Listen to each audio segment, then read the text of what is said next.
men's national team is playing games again in Soccer We Trust YouTube fam. This time against Serbia in our annual January camp game. So obviously after you hit like and subscribe, we have a lot to talk about. So let's get after it. Yes! What is up, everyone? And welcome to Michael Caravan's favorite podcast, and Soccer We Trust. I'm Jimmy Trash Can Cream Cheese Conrad Conrad alongside Hollywood Harry Heath Pearce and Charlie Chuck Wagon Davies. And we finally have our first U.S. men's national team game in 2023 to discuss as our boys in red, white, and blue hosted Serbia in Los Angeles. And unfortunately, it was a 2-1 loss. But before anyone reads into that scoreline, I just want to say that for me, the result is secondary to the player evaluation. These games in January give us a chance to broaden our player pool and see who might have that little something special to potentially help the full team moving forward. So I only see these games as a positive. That said, I still want to win. So Charlie, your thoughts on the game overall? Hey, Charlie, I'm glad Jimmy brought us in on the show. Holy smokes. Yeah, seriously. Welcome to my podcast, everybody. I got special guest Charlie and Heath with me. Man. Thanks, Jim. Really appreciate the welcome. Your thoughts overall? Welcome. You're welcome. Good. Yeah. Thanks for coming. Thanks for having me. I guess the game really turned you on, huh? Yeah. It did. It did. Yeah. He's all jacked up excited. on Mountain Dew. I'm jacked up and ready to go. It's not 12:30 a.m. your time over here on the West Coast. Yeah, exactly. It's perfect time. Listen, Charlie, you're deflecting right now. Give me some goddamn analysis, buddy.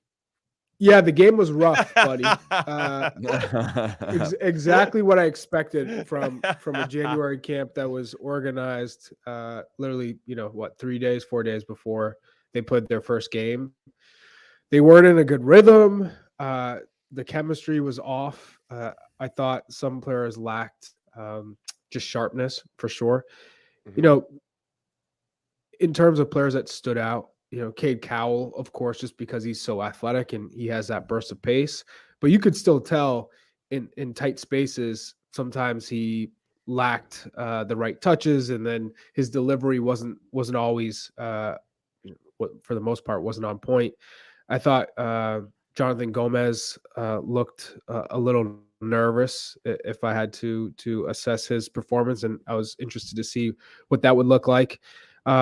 Zimmerman looked about the same as he always plays. He got caught up a couple of times chasing strikers into the opponent's half. So I thought Jalen Neal had some intrigue. I was intrigued by his game. I thought there were, he's very calm, but there were times where he showed his youthfulness, I'd say. Yeah, it's one of those games where you're not really going to say a player is going to make it or break it with that performance we saw today. Heath, do you want to get in on the Charlie Davies podcast here? Or, get some room here. Geez Louise. I mean, goodness gracious, you two. No, I think there were some positive moments for me. Again, I agree with the Cade Cowell. I think his willingness to take players on. I agree with Charlie in that his final product at times, he had a couple good passes, a couple good crosses, but when he's on the dribble, his actual passing at pace seemed off. And some of that is, again, rhythm with players and teammates and getting on the same page of where the next run or where the next ball needs to be. But I liked him. I liked Morris today as well. Just being active reminds me of just like a young lad like Dax McCarty out there covering a lot of ground, just solid in a lot of ways. And then obviously Zendejas, he's one that he just looks maybe a step above the rest of the group in terms of his quality, and you can sort of see that explosiveness, and he just looks more comfortable in that place. But again, it's just from start to finish, it was what we generally see from January camp, except this is a whole new group, right? So it's hard to really assess individual players. And then again, like Charlie mentioned, Neal had some bright moments, calm, he's collective. And then, but when you see players do that at the national team level and they're too calm for one moment, you get scored on, right? The game's a little bit faster. You get punished a little bit more. The team you're playing against, they're just going after you in a little bit different way. Yeah, overall, I think there's something. The second half. Yeah, it was brutal. Yeah, It's almost like he had felt really good about his first half, and was like, I did it. I proved myself. And then, by the way, you still got another second half to play.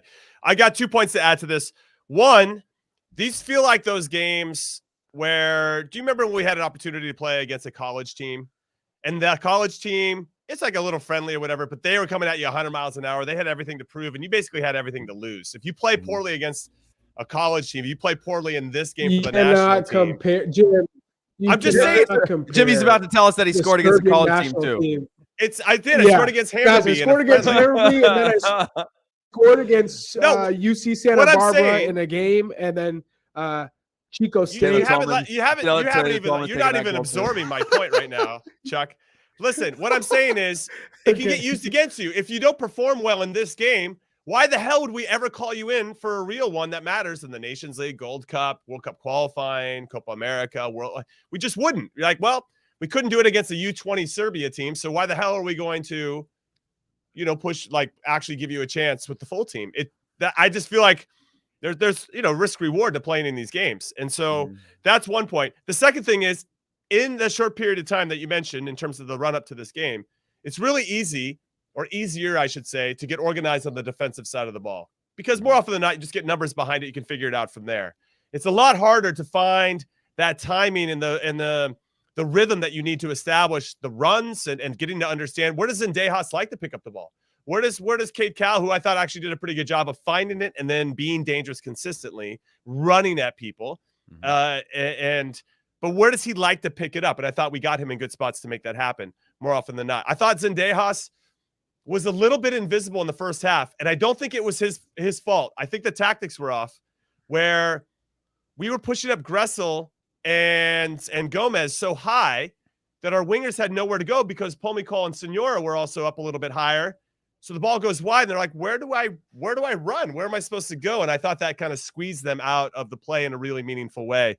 So I didn't really like that. And I thought in the second half, there were some adjustments, and we allowed Zendejas to get in that channel a little bit more. And then when he tucked in, I thought Dawan Jones actually did a good job of getting forward and being dangerous. Now there's some more urgency at the end of the game, but and so guys needed to bomb forward and play with a little bit more risk.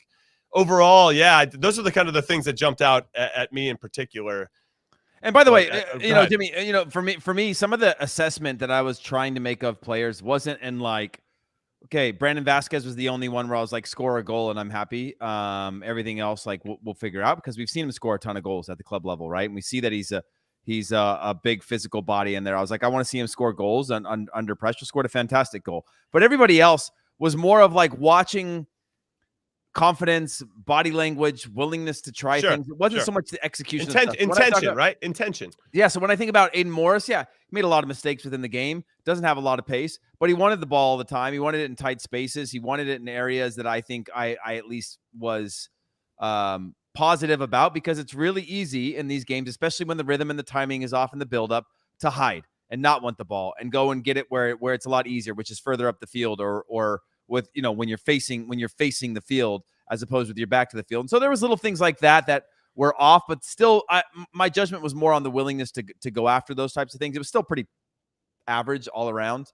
And nobody really stood out. Even Zendejas didn't stand out to me, but you see little moments of like his explosive speed, little things like that where you're like, okay, that guy's he's got a different level to him, that I wasn't fully aware of. I completely agree. And what I would say is, if you're comparing this group to what we saw in the World Cup, whether it's Morris, Senora, Williamson, Pomicol, they don't sniff the team. They don't sniff it, not even close. So it's going to take time. This for a lot of guys is the first opportunity at the senior level. It took me time. I mean, my first junior camp, I remember I was so disappointed playing in Sweden. Sasha Kleshin had a hat trick and we won. But I know from my individual performance, maybe I showed some good runs but it was nowhere near the way I could play. And I think it's just that the weight, the pressure of performing in that shirt, representing your country for the first time, getting used to it, the speed of play, and just the chemistry. And we had 2 or 3 weeks to prepare for the game. This team had 2 or 3 days. So I think, I don't want to be too critical on these individual performances, because as a team, you knew you weren't going to see something that was complete or anywhere near something that was going to really catch your eye in terms of a rhythm. But yeah, there were some, Zendejas obviously showed he's got like this, I guess, aura around him when he makes runs, the confidence. You could tell like he's got like a quick change of pace. So you want to see more. And Cade Cowell, you're like, he's still a project. He's nowhere near a finished product. He feels raw, right? He's got that raw. Yeah, still raw. Yeah. A lot of potential, right? One thing I would jump in and say about Zendejas is that he had enough of a spark where you start thinking, I wonder how he would fit in with the main group of players. Whereas you see some of the other guys, you're like, Pomykal, okay, he's got a little something, but is it enough? Like he's going to change something if he goes to the full team that's going to – I didn't see enough from him today to think that. But when I see Zendejas, you're like, all right, you see these little moments that you both are talking about. And you're thinking, okay, I want to see what does it look like when he's got Musa, McKennie behind him, or if he's got Pulisic that he can combine with, or he's got Des bombing around him. That intrigues me. I think about that with Zendejas when I see him play. And I'm sad that we don't get to see him against Colombia because he's going back to Club America for their weekend game. But I'm glad he actually got at least 90 minutes with the team this time through. What's interesting here, and I want to get your thoughts on this, Heath, as our resident left back. I love Jonathan Gomez bombing forward. His desire to get forward, his eagerness to combine with Cade Cowell and them trying to figure out how they're going to be dangerous, I thought was pretty effective all night. Defensively, I thought a little nervous at first, like you mentioned, but settled into the game and grew into the game. My concern, though, is it felt a little bit Anthony Robinson-esque. I didn't really like his crossing per se. The one good thing that I thought Julian Gressel did was the assist, right? A nice deep cross, recognized there was some space. Obviously, him and Vasquez have a previous relationship playing on Atlanta United together, so there's an understanding of when to hit it and when Vasquez is going to make a run. Excellent finish and run, by the way, from Vasquez. But I just wish we had a left back in the pool that could hit a little bit of that deeper cross more accurately. Now, we saw Cade Cowell come in one time early on before Vasquez scored, where he cuts in on his right and does drop that one in, where Vasquez just misses it, and we almost get some action on the back post with Zendejas. But what are your thoughts on Gomez overall? Because I'd almost want a little bit of contrast. If we're going to start to build this puzzle for 2026, it'd just be nice to have different styles of players doing different things. That said, I still like to go. I don't want to take anything away from Gomez. A good first showing. His ability and his desire to get forward is the utmost importance. I mean, for me, the resident left back. Yeah. Let's hear it. Sorry, dude. Ex-resident. No, I mean, for me, it starts with, I'm not looking at Jonathan Gomez until he plays first team minutes. He plays for Sociedad B. To me, that's not something that gets you anywhere near the national team. It's something to keep an eye on. I did like his willingness to go forward. But again, when I think about sort of where we're at with our fullbacks, thinking about just player profiles, I go, okay, we got a Serginho Dest. There's very few players that have the quality that he has as a fullback. Maybe he's not a fullback. Maybe he doesn't actually have a position outside of certain systems.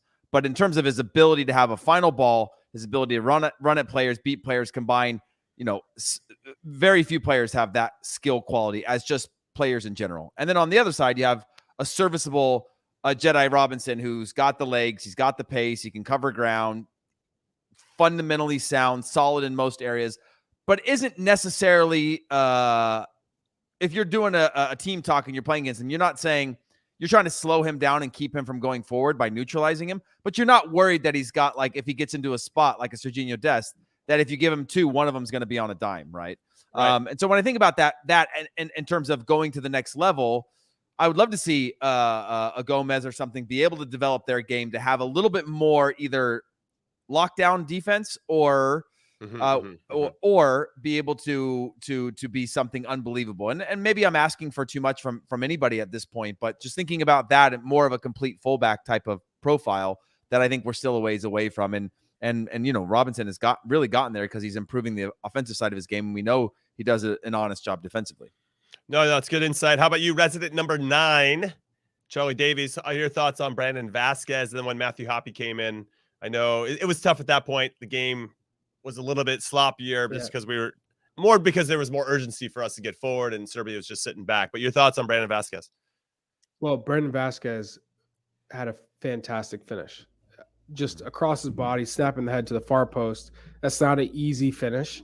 So I don't think any of us question his finishing ability. I don't think that was ever in question. It was always the other parts of your game. If you're not getting a ball like that from Julian Gressel, how do you influence the game? And especially at the international level, you have to keep the ball. And there were times we saw in this game where it was a little bit slow, the touches weren't there, and that's what I'm talking about. But given that he hasn't played in a while, this is January camp, it's so last minute. I'm more focused on the finishing aspect of the game in this case and showing up in the right spots, making the right runs. So I just saw a question from Scott Fahey in the YouTube comments. Which attacking players in this group would you want to see the A team? I'd want to see Brendan Vasquez get a chance with the A team because, again, the striker pool is not all there. We're still trying to figure out who are the options at 9. He's performed for a full season at Cincinnati, as delivered in Major League Soccer. He's earned that chance, and he scores a goal in the call up. So I don't see why he wouldn't get a chance with the A group. Other than that, Cade Cowell, if you're looking at the winger depth chart, he's not there. He's just not there yet. So, but would you bring him in, Charlie, just to Cade Cowell? That is just to get him in and around the group to see how he fits in, because it's still a personality piece to all this too, right? In terms of chemistry. Bro, he's from my hometown. He's a country boy, just like me. We're Central Valley kids, you know what I mean? Blue collar guys. You put him at any table and we're good, you know? Yeah. I mean, would you bring a player and just who has a lot of potential? And think of it when we were coming up, right? An under 20, under 23 player who was gifted or showed that he had a lot of potential, but wasn't necessarily doing it at the level you need him to do it to play internationally. With the A team, would you just bring him in just to say, hey, come and hang out with the camp? Or do you say, wait till you mature a little bit and continue to improve, and then you get your call up? And for me, Cade Cowell is just not there yet. But I get that's not to say he's not going to get there. He has the potential and the athleticism, no doubt. But I think in terms of technical ability, the touches, the decision-making, that needs to improve tremendously. And once that clicks, I think he can be absolutely phenomenal. I guess I'm just speaking from experience where Bruce Arena brought me into a World Cup qualifier, didn't tell me that I wasn't going to play, but I didn't end up making the 18-man roster. I had to sit in the stands and watch Eddie Johnson when he was on that unbelievable tear score World Cup against Trinidad in a World Cup qualifier. And it was a good experience for me. You get to be in the locker room. You get to see, and I got to watch Eddie Pope. How is he preparing for a World Cup qualifier? What does that look like? The night before the game, when they're calling our rooms in the middle of the night, Casey Keller is my roommate. You're just kind of in and around it. Now, I know he's not going to get that at a Nations League game with the A team in these upcoming March games, but it's still, he's still absorbing what the culture is like, what it's like to be around this particular group. I don't know. I think there's some value there if you have the spot to burn, I suppose, to bring him in and just be around. I just got a little irked here from Bjorn Stromsness. Someone's got to keep Charlie out of this late at night. Charlie's got to stay out of the YouTube comments. Charlie wasn't watching the game tonight. What do you mean not watching the game tonight? This is Charlie After Dark, by the way. Compare him to Timothy Weah or Christian Pulisic or Gio Reyna, whoever you want right now, who's a A-team starter on for the U.S. men's national team. Is Cade Cowell playing over them? Realistically, Bjorn, no, do you think he's Cade not. Cowell's playing? No, he's not. No. He's not ready yet. But that's not to say he can't get there. But he's got a lot of things to work on this upcoming season. He's got raw ability. That was on display tonight. That's the whole point of January camp. Get him a taste at this level and let him excel. Go back to San Jose, hopefully playing under a new manager who understands what it means to have success being with this national team group, to push him in that direction. So now come summer, he's good to go. Okay. So let's now look forward to the Colombia game on Saturday. We're going to have another live reaction after that game is done. So let's do a little bit of a preview here about this, Heath. Like, what do you want to see more, or who do you want to see more or less of in that particular games? And Deas, again, is not available for this one. Do you want to see more Vasquez? Do you want to see more Jalen Neal, who I think obviously showed his promise, but then made some mistakes, look a little young, little inexperienced, little naive. But do you give him another run out to because we don't need to see Aaron Long and Walker Zimmerman. We know what those guys bring. But Jalen Neal, would be interesting to see once again against another opponent that has a lot of young players that have a lot to prove. Yeah, I mean, I definitely, again, I to stay on the Cade Cowell point, I think he's another one I want to see more of, right? You're seeing flashes. And if you watched him all last season, he's 19 years old. He came into the league at 17. He's gaining valuable experience, both at the national team, at the club level, just signed a new long-term deal in 2022. But what you see from him is the fact that he also could have lost his first dribble and then he would lose it all the time. If you watch him at the club level, he has that inconsistency in his game because he's young, right? Tonight, he was on. He was getting past players. He's running at players. He's willing to do things. He was willing to attempt things. But you also have to have that balance of a player that's going through all of this learning. So he's one that I want to see. Again, I wouldn't be mad at going with something similar to the same starting lineup. I don't know about you guys. Is there players that are buried? I know, obviously. Paxton Aronson. I'd love to see Paxton, right? John Tolkien. I wouldn't mind seeing some John Tolkien. I had Tolkien in my Sam Rogers. I wanted to see all those guys in my starting lineup now. But it makes me curious of why was there a reason I want to see Eric Williamson start. Why didn't I was always impressed with Eric Williamson, by the way. So I'd love to see him get more minutes. I know DeJuan Jones. He wasn't sharp Chuck tonight, also. so I can tell you that. But what was the reason for Jalen Neal playing the full 90 or had to? They had said was there unavailable players? Rogers. I don't know. That's a great. Heard that. Maybe they wanted to make a commitment to him just to say we'll give you 90. Sammy Rogers is going to get 90 the next game. Maybe there was that type of communication. I don't know. That's a good question. Yeah. But how about you, Chuck? What do you want to see in this game coming up on Saturday? I'd like to see more DeJuan Jones just because of his raw athleticism and how he's starting to develop now under Bruce Arena with the Revolution. That makes sense to me. Just given players who are going to be available and in their prime for this next upcoming cycle. So, I mean, DeJuan Jones is the right age. He should be included. You know, Julian Gressel is getting towards the end of his career. Same with Zimmerman and Long, right? So they'll be in their 30s, whereas you have a meat of this roster who are 23 or younger, and so you want to get a chance to see what they're made of. This is what this camp is for, to elevate Sink or swim, them. right? You know what you're going to get from Sean Johnson. So I was happy that Gaga Sonina got the start tonight, and he made some big time saves. Obviously, that one early on was sick. Yeah, he's got a lot of potential, so I'm excited about him. Obviously it's probably super disappointing for him not to get the win. But you look at some of those moments he had in the first half, and you go, "Holy, this kid is going to be something." He's got some great reaction saves. But yeah, I'd like to see Jalen Neal again. I'd like to see Sam Rogers. I'd like to see Sabi now because Sabi we've would be already good. seen Gomez. You want to see Jesus Ferreira? To be honest, no. Yeah. He's a 10. I'm just not curious not right now, right? I don't need to watch him play. He's gotten plenty of sample size. Yeah, Vasquez scored, so run him out again and see what he looks like. And then Sabi's one that I've again mostly highlights, watched a couple halves of him generally, but one that I'd like to see. Rogers is good, Tolkien's good. Wondering why they didn't feature in this one, but Aronson, because you got to see Paxton. If he's doing so well in Germany, like you said, then he's got to be sharp. I'd like to see what he looks like in that 10 position instead of Paxton Pomykal. Was there a 6 sub rule? Or is there a 6 sub rule for friendlies? Because both teams had the exact same amount of substitutions. Maybe must be the case. Or sometimes coaches will agree upon a total number so it doesn't throw the.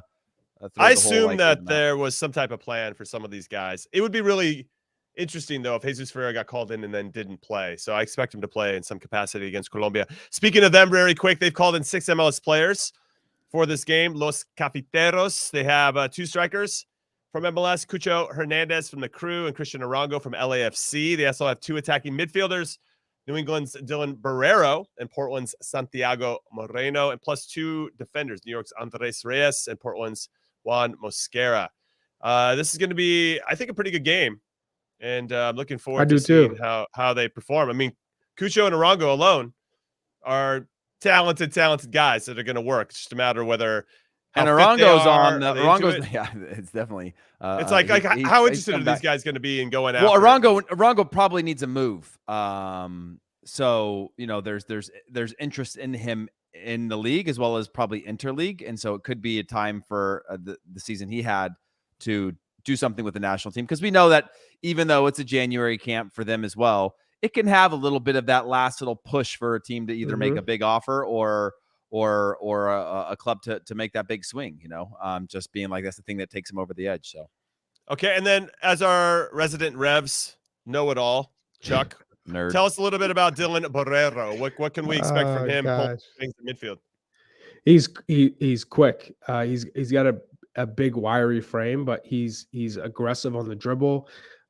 He can shoot from outside. He's a good finisher. I think the sad part for him last season is injuries kind of took him out of form and took him out of rhythm. With a full season, I think he has the capabilities to be an MLS All-Star, but to really turn some heads and get a move to Europe, he has that ability. So he's still growing. He's still, I think, on that, I guess, that trajectory of fulfilling his potential. But he's a player to watch for, no doubt. Yeah, I'm curious to see how we roll out. There felt like, and I kind of wonder if Greg Berhalter had any influence in player selection, or, obviously this coaching staff that was in place was his coaching staff for the World Cup, his assistants. And I wonder if he had any influence on their selections or how that all worked. Mysterious phone calls to U.S. Soccer have been dangerous as of late. Mm-hmm. So I wonder if he just stayed away from it all. Or too soon? I think there's a lot of changes coming at U.S. Soccer soon, still continuing. It's the new general manager of U.S. Soccer, Hollywood Harry Heath Pearce, talking. Honestly, they just keep not returning my calls, but I think I think you could do more of like, I think you could do more of like a Step Brothers number with them, where you two of us come in and we're co-partners on the GM. He's the G, I'm the M, and we're gonna do this together. All right, we're gonna take our first and only break in Soccer We Trust. When we come back, we'll talk about Gio Reyna scoring more goals to help Borussia Dortmund win games. Jordi Mihailovic also scored his first goal for AZ Alkmaar. And then we'll talk about Weston McKennie, Christian Pulisic transfer rumors. So do not go anywhere. The UEFA Champions League knockout phase, Europe's yearly do-or-die battle royale, where winning is all that matters. The knockout rounds begin February 14th and 15th. Stream every match live, exclusively on Paramount+. All right, everybody. Not only can you find the Champions League on Paramount+, you can also find Serie A. So make sure you follow some of the biggest stars in the sport, like very handsome Olivier Giroud. Rafael Leao is an absolute beast for AC Milan, even though they're struggling a bit. Lautaro Martinez for Inter as they try to lead their teams to the Scudetto. How will the table change in Italy going forward? Which club has the best chance of winning it all? Which clubs have the most to lose? All the answers are going to be found on Paramount+. So make sure you stream every match from Italy's top soccer league live only on P+. Try 1 month free with the promo code Serie A. That's SERIEA. And thank us later, because that league is absolutely popping off. All right, let's talk about Gio Reyna here on In Soccer We Trust. I'm Jimmy Conrad alongside Charlie Davies and Heath Pearce. Little late night action for you. This post-Serbia game, the first game in 2023 for the U.S. men's national team. But Gio Reyna has played in 2 games, boys. Since the Bundesliga has returned. He's come on as a super sub in both, kind of what Greg Berhalter wanted him to do in the World Cup. And he's come on and scored 2 game-winning goals. You'll love to see it. I guess, Chuck, I'll come to you first on this. The best way to quiet the haters is just to go out and play the best of your ability, and he seems to be showing up in big moments. But it is kind of curious that he's doing it as a super sub. Well, you got to do it as a super sub until the player that you're subbing in for eventually hits the bench, because the coach says, "Hey, 1, 2, 3, and you're out." Right, and that's what Europe is all about. Competition in places. You might be the starter, but the guy who keeps subbing in for you, if you're not, for whatever reason, playing 90 minutes, and the guy who comes in for you starts to score, he's going to keep knocking on the door until the coach says, you know what? His form all of a sudden takes you out of the lineup and puts Gio Reyna on the field. So that's all you can do.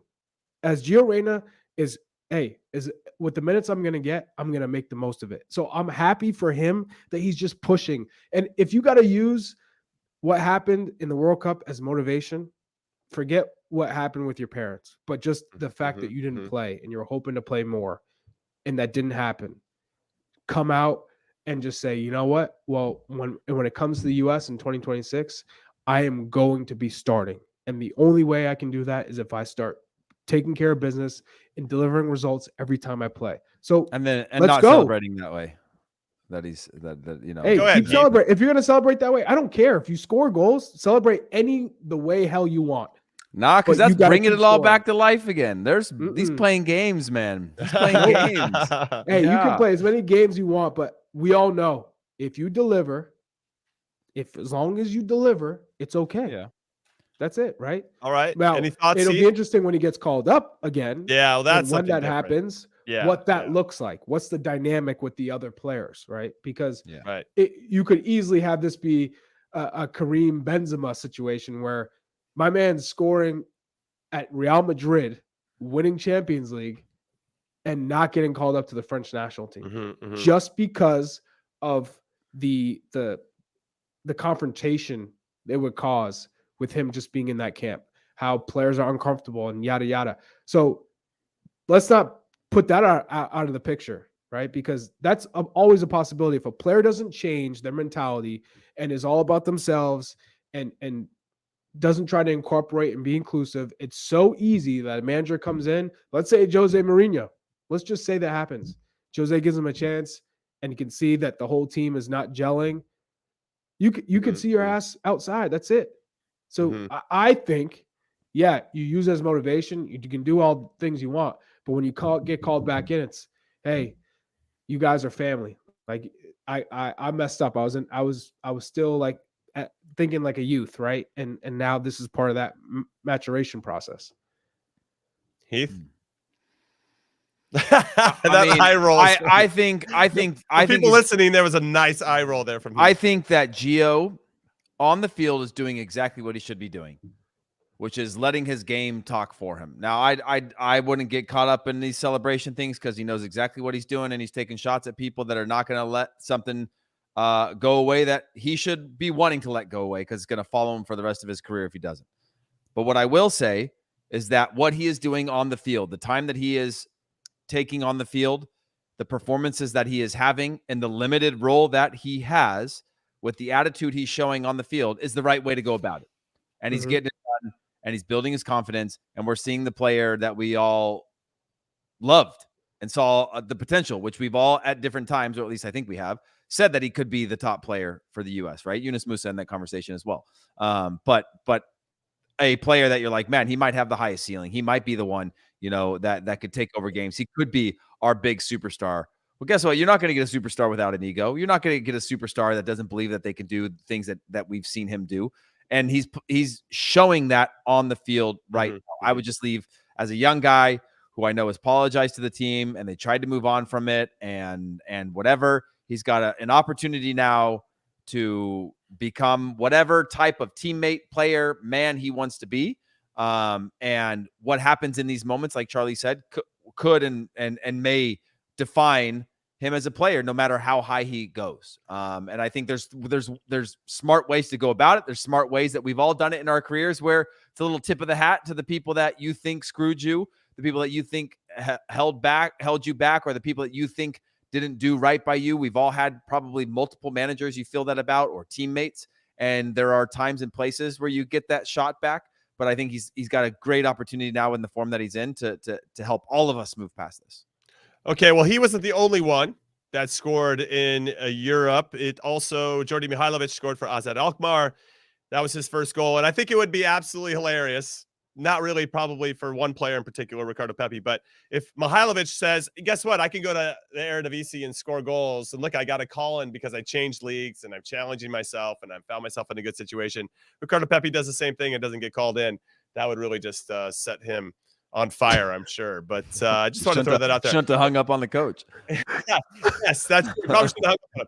But shout out to Mihailovic. Hopefully that continues that form. Shout out to Kevin Paredes too. Jimmy. He's been fantastic. He's looked very good. Good shout. Yeah. And Wolfsburg is absolutely on fire coming in. I mean, Kevin Paredes is a out of that fullback, by the way. I know there's talk about, I know even in his developmental phases, they had talked about people worrying that he doesn't have a final product in the attack, and obviously he's still so young. But again, when you can add his comfort on the ball and the fact that he's getting reps as a fullback, he could be another one that now he's coming in as a winger. Yeah. I mean, I think he's That's naturally a winger, and he stands out most as a winger. But when you think about a player like that and maybe not having that final product yet, you're like, is there another spot for him on the field where you could develop both parts of that game and then have an even better player come out? Yeah, it's like Timothy Weah playing left back now. Which is insane. Insane. Exactly. But, it's exactly like that, Charlie. He seems super comfortable there. That's the best part about it. It's like, yeah, whatever. I just want to be on the field. Yes, and, I'll score a goal at the World him. Cup, but I'll play left back. Right? No problem. No big deal. All right, let's now move it on to Fabrizio Romano, who's part of our CBS Sports family here, and he's got some transfer rumor updates about one Weston McKennie and one Christian Pulisic. Weston McKinney's an interesting one. Let's start there because apparently Weston McKinney's talked to Tyler Adams. He's talked to Jesse Marsch, and he has agreed to personal terms with Leeds United. Now, Leeds also, from an American perspective, just hired Chris Armas as part of the backroom staff for Jesse Marsch after his stint with Manchester United and Ralph Rangnick that came to an end after they hired Eric Ten Hag. But I know that him and Jesse have a long history together. They work together with the New York Red Bulls. And I think Chris Armas is going to be a nice fit for him. And I love What's Chris. What's a backroom staff, Jimmy? It's someone that scratches your back in the room. I don't know, dude. It's really late. I'm trying to make really bad jokes, and Charlie doesn't have time for it right now. But also, I'm hearing that Weston McKennie, the deal could be hijacked. That Arsenal are potentially interested in Weston, and so they're going to need some cover potentially. You see those comments from Weston's dad when somebody was like, he's nowhere technically enough to be whatever, and his dad's like, what are you smoking? I want some of that or something. Yeah, like that. right. Yeah. Exactly right. Yes, that's people were saying the same thing. So Weston McKennie, just to give some context, Weston McKennie's dad, basically not necessarily taking the Claudio Reyna route, but defending his son on social media and saying that people were saying the same thing about Weston before he went to Juve, that he couldn't play and not good enough. Okay, blah, blah, blah, but Jim, let's be realistic here. Arsenal, if they come calling, Arteta's like, okay, I need midfield cover. You're going to a team that's top of the table, that's absolutely on fire, who have a set midfield of two full internationals, and Thomas Partey and Granit Xhaka, right? And then So you'd be playing sparingly, or you'd be playing in cup games. So where do you Europa think he would play, and when? And then on top of that, what's the future? Because none of those players are past it, right? They're going to be there for a while, right? So in terms of playing time, Xhaka gets sent off 4 times a year though, so there's 8 games. But that's how we felt about it when he went to Juve. Like, how is he going to break into Juve though? It's the same. I don't know. When he goes to Leeds, it's not obviously the same. It's not the same right now. I get it, but you get to go. He goes to Leeds, and he's going to get to play. Yeah. And he's going to be surrounded by players that he's comfortable with and knows, with Adams and Aronson, especially in that area of the field. But you're in a relegation scrap. You're going to be fighting right above that relegation zone for the rest of the season. And what is that? I wonder what happens if that does. I hope it doesn't. But if it does, what does it mean for all those guys? It's interesting. The whole situation is interesting. I will say this, and I was thinking about this, and this is not a blanket statement because I know it's not true, but it is nice to see American ownership groups in Europe continuing to just buy American players. I don't care. You could call that whatever you want, but I love it. I think there is more of an emphasis of American owners abroad right now to bring in American players than there is on American owners in Major League Soccer to play American players. Like, there are some clubs doing it right. FC Dallas, we know Philadelphia Union. We know other academies are in their infancy and have to build up the quality of that player to play the young American player. But playing a young American player is a real thing. And it seems like clubs in Europe, while they're not as young, are willing to take chances. And you can call it marketing, you can call it whatever you want, but it just does seem like there's a belief that we got in at Leeds and we've got the, whatever the 49ers, York Sports, whatever they're called, increasing their capital into the club. And they're like, bring on the Americans. And I'm all for that. Yeah, it's cool with me. I got no problem with it. I hear you. As long as we continue to have success.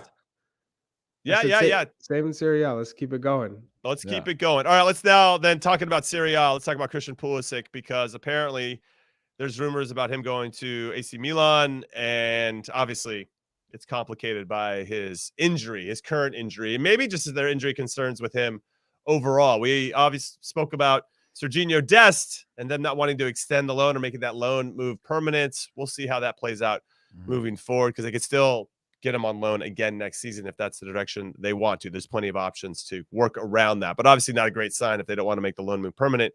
Christian Pulisic to Milan, though, I wouldn't mind that, but they do already have some players in the areas. I guess wherever he goes, there's always going to be competition, of course, and that's healthy.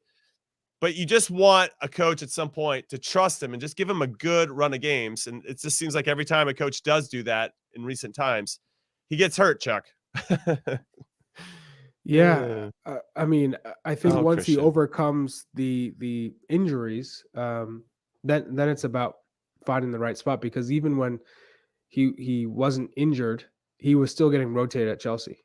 So we've all said this. He needs to go. He needs to go to a new club. I think a change of scenery will do him a world of good. But it's not going from Chelsea to Real Madrid or Barcelona. You know, it's going to maybe the fourth place team in a top league, right? So a team where he's still expected to play every game and contribute and most likely start every game, unless his form is not good enough. He's not delivering. Then obviously you're going to get changed no matter what club you're at, especially at that level. But one that you feel like he's going to get a fair opportunity, because I think at Chelsea he's not looked at as, you know, if Sterling played the same way he did, Sterling's always going to play over Christian Pulisic. If Mason Mount plays the same way Christian plays, Mason Mount is playing. And sometimes if they're playing the same, one player is getting the you know, the plaudits from different journalists, whereas, you know, he's getting slagged off, right? So I think for Christian Pulisic, he's just at a point where he knows what he's got. He's got the quality. Right. He still has to fill his potential. I think he still has a ways to go. He can be that much better in terms of being a consistent world-class winger. But he needs to go somewhere else to make that happen, I think. Yeah, what I would jump in and say, I'm looking at the depth of Milan, Heath, and in that winger spot, you got Junior Messias, who's been a little off of it this year. They're winless in their last 5, by the way, so they haven't been playing well. Saddlemakers, Krunic, Brahim Diaz, obviously Leao is going to be out there as well. Ante Rebic can play there, but he usually plays up top. Yeah, right. So you have, there maybe are more options that I was initially thinking about now that I see their depth chart, but yeah, but I'm putting Pulisic up against like most of those guys. Brahim Diaz more of a 10, not going to be on the wing, right? But he can't. He has played there a few times. Yeah, I mean, he's going to go wherever he can get on the field. But like, I still like Christian Pulisic's ability to, like, when I think about that team, I'm like, yeah, of course he fits right into that team and can contribute right away and be a player that they're looking at, and where they're putting the expectations, the same expectations that Christian Pulisic is putting on himself to go to the next level of his game, right? Which is like increase his goals and assists over a season and you know, pending health. So I personally am not against that level. They're not going to win the league. They're going to fight for Champions League spot. They're still a massive club. Like I'm again not, I don't see Weston McKennie at Juventus when we know that it was the beginning of a project again. Being as successful as he was has been great. Had they been title chasing and actually realistically going for a Champions League like final with the team that they had, I'm not sure if he gets as many chances as he's gotten. Now you've seen, like, I lost money saying that I didn't think he'd start 50% of the games, and he started well over like 70% of their games in his first season at Juventus. How much money? It was $100. I mean, I didn't make rent that month, Charlie. But for you, you could probably pull that right now out of your pajama, out of your pajama pants. You know. Oh man, yeah. So ultimately, with all the new signings coming in with Chelsea, he does have his pajama pants on. Pajama pants on. Oh, by the way. That's great. Yeah, and with Nkunku coming in and Joao Felix and Mudryk and everybody else that's coming in, the future does not look bright for Christian Pulisic, and he does need to make a move. And I think AC Milan could be a nice place for him to go. All right, we're going to call it a show, but I want to get final thoughts. I know Chuck is ready for some bedtime. He's got to keep that moneymaker, his face looking fresh for the cameras. Chuck, final thoughts. Anything you want to talk about? Just know you would have been sleeping if your opening monologue and Jimmy's opening monologue weren't so long. We'd been done. We'd been done by now. You know? I was like 45 seconds tops. Jimmy had like, I think it was 3:15. No, that's Jimmy. I will not stand for that slander. It was close to 3:15. Anytime Jimmy has a thought that he doesn't want actually to go on to Twitter as a cut down, he just keeps going until it's too long to chop up and put on most social platforms. You know? You got to go to Twit longer. I don't like this. Or just scream a bad word, and then you can't use it. I'm gonna say my final thought is, I look forward to a Colombia game. Get these guys some more training sessions. Hopefully they were able to get out the jitters of playing with the national team and have an idea of how they want to play. But there's still a lot of work to be done, and look forward to that game. All right, Heath, final thoughts. My final thought is just a thank you to everybody that waited in the comments. Obviously, we had some technical difficulties getting the show off the ground. We usually like to go directly after the end of these matches. So appreciate all of you. And if you're listening to this on demand because you're like, F this, I need to get out of here and get some sleep. I'm not waiting for these three dum-dums to get on if they're going to do it or not. We appreciate you as well. So that's it. Yeah, thank you, Robert. He said I look sleepy all show. I appreciate that, Robert. He's just picking his spots, Robert. He's just picking his spots. All right. On behalf of producer Des, producer Alex, Charlie Chuck Wagon Davies, Hollywood Heath Pearce, and Jimmy Cream Cheese Trash Can, Conrad saying thank you for listening and supporting In Soccer We Trust. We love you so much, and we will see you Saturday after the Colombia game. Later, everybody. Peace.